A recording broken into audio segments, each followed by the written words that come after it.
হরে কৃষ্ণ। শ্রীমদ্ ভগবতের দশম স্কন্ধের প্রথম ভাগের পঞ্চম অধ্যায় নন্দ মহারাজ এবং বসুদেবের মিলন শ্রবণ করুন। শিল সুখদেব গোস্বামী বললেন, নন্দ মহারাজ ছিলেন স্বভাবতই উদারচিত্ত এবং শ্রীকৃষ্ণ যখন তার পুত্ররূপে আবির্ভূত হয়েছিলেন তখন তিনি আনন্দে বিহ্বল হয়েছিলেন। তাকে স্নান করিয়ে এবং স্বয়ং পবিত্র হয়ে তিনি বস্ত্র এবং অলঙ্কারে সজ্জিত হয়েছিলেন এবং বেদজ্ঞ ব্রাহ্মণদের নিমন্ত্রণ করেছিলেন। সেই ব্রাহ্মণদের দ্বারা স্বস্তি বাচন করিয়ে তিনি যথাবিধি পুত্রের জাতকর্ম সম্পাদন করিয়েছিলেন এবং দেবতা ও পিতৃপুরুষদের পূজার আয়োজনও সম্পূর্ণ করেছিলেন। নন্দ মহারাজ ব্রাহ্মণদের বস্ত্র এবং অলঙ্কারে বিভূষিত 20 লক্ষ ধেনু এবং রত্নসমূহ ও সোনার জরির কাজ করা বস্ত্রের দ্বারা আবৃত 7টি তীরের পর্বত প্রদান করেছিলেন।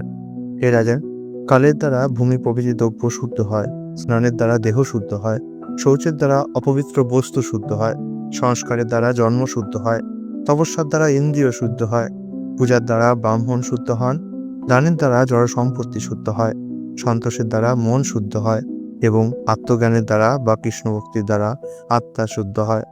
ব্রাহ্মণেরা সমগ্র বাতাবরণ পবিত্রকারী মঙ্গলময় বৈদিক মন্ত্র পাঠ করেছিলেন।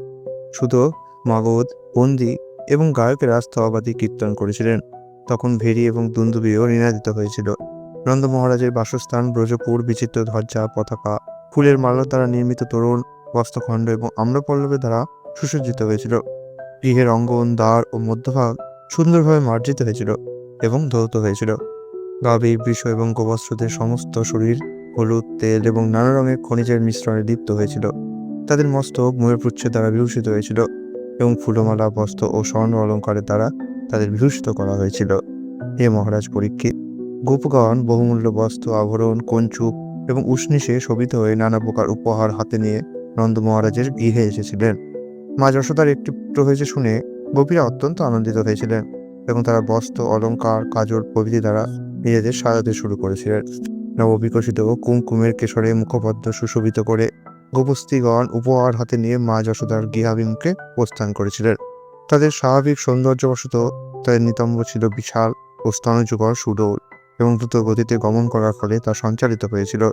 গোপীদের কর্ণে অত্যন্ত উজ্জ্বল মণিময় কুণ্ডল এবং কণ্ঠদেশে পদকসমূহ এবং হস্তযুগলে বলয়ে শোভা পাচ্ছিল। তারা বিচিত্র বস্ত্র পরিধান করেছিলেন এবং তাদের কেশাগ্র থেকে ফুল ঝরে পড়েছিল। এভাবে গোপীরা যখন নন্দ মহারাজের গৃহে যাচ্ছিলেন তখন তাদের কুণ্ডল, পয়ঘট এবং মালা আন্দোলিত হওয়ায় তারা অপূর্ব সৌন্দর্য মণ্ডিত হয়েছিলেন। গোপস্ত্রীগণ এবং গোপকন্যাগণ নবজাত শিশু কৃষ্ণকে আশীর্বাদ করে বলেছিলেন, তুমি ব্রজের রাজা হয়ে সমস্ত ব্রজবাসীদের পালন করো। তারা হরিদ্রা চূর্ণ এবং তৈল মিশ্রিত জলের দ্বারা ভগবানকে অভিষিক্ত করে স্তুতিগান করেছিলেন। এইভাবে বিশ্বেশ্বর অনন্ত শ্রীকৃষ্ণ নন্দগৃহে সমাহিত হলে মহোৎসবে বিচিত্র বাদ্যসমূহ বাজিত হয়েছিল।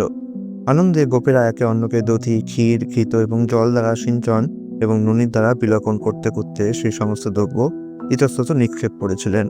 মহামতি নন্দ ভগবান শ্রীবিষ্ণুর প্রসন্নতা বিধানের জন্য সমস্ত গোপ গোপীদের বস্ত্র, অলঙ্কার, গাভী প্রদান করেছিলেন এবং তার ফলে সর্বতোভাবে তার পুত্রের মঙ্গল বিধান করেছিলেন। তিনি সুত, মাগধ, বন্দী এবং বিদ্যোপজীবীদের অভিলষিত দ্রব্য প্রদান করে তাদের সন্তুষ্টি বিধান করেছিলেন। বলদেবের মাতা মহাসৌভাগ্যবতী রোহিণী দেবীও নন্দ মহারাজ এবং যশোদা মায়ের দ্বারা সম্মানিত হয়েছিলেন এবং দিব্য বস্ত্র, মাল্য, কণ্ঠাভরণ আদি অলঙ্কারে বিভূষিতা হয়ে তিনি সমগতা স্ত্রীলোকদের সম্মান করার জন্য ইতস্তত বিচরণ করতে লাগলেন। হে মহারাজ পরীক্ষিত, নন্দ মহারাজের গৃহ ভগবানের এবং তার চিন্ময় গুণাবলীর শাশ্বত ধাম, তাই তা সর্বদাই সর্ব ঐশ্বর্যমণ্ডিত। তবুও শ্রীকৃষ্ণের আবির্ভাবের সময় থেকে তার লক্ষ্মী দেবীর বিহারস্থল হয়েছিলেন। গুরুদেব গোস্বামী বললেন, হে কুরুকুল রক্ষক মহারাজ পরীক্ষিত, তারপর নন্দ মহারাজ গোপদের গোকুল রক্ষায় নিযুক্ত করে কংসের বার্ষিক কর প্রদানের জন্য মথুরায় গমন করেছিল। বসুদেব যখন জানতে পেরেছিলেন যে তার পরম বন্ধু ও ভাতা নন্দ মহারাজ মথুরায় এসেছেন এবং কংসকে কর প্রদান করছেন, তখন তিনি নন্দ মহারাজের বাসস্থানে গমন করেছিলেন। নন্দ মহারাজ যখন শুনলেন যে বসুদেব তার সঙ্গে সাক্ষাৎ করতে এসেছেন তখন তিনি প্রেম এবং স্নেহে অত্যন্ত আবির্ভূত হয়েছিলেন, যেন তার দেহে প্রাণ ফিরে এসেছে। তখন তিনি তার 2 বাহুর দ্বারা বসুদেবকে আলিঙ্গন করেছিলেন।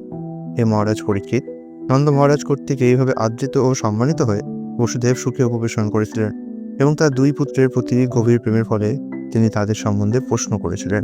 হে ভাতা নন্দ মহারাজ, এই বৃদ্ধাবস্থায় তোমার পুত্র লাভের কোনো আশাই ছিল না, তাই সম্প্রতি তোমার যে পুত্র জন্মগ্রহণ করেছে তা মহাভাগ্যের বিষয়।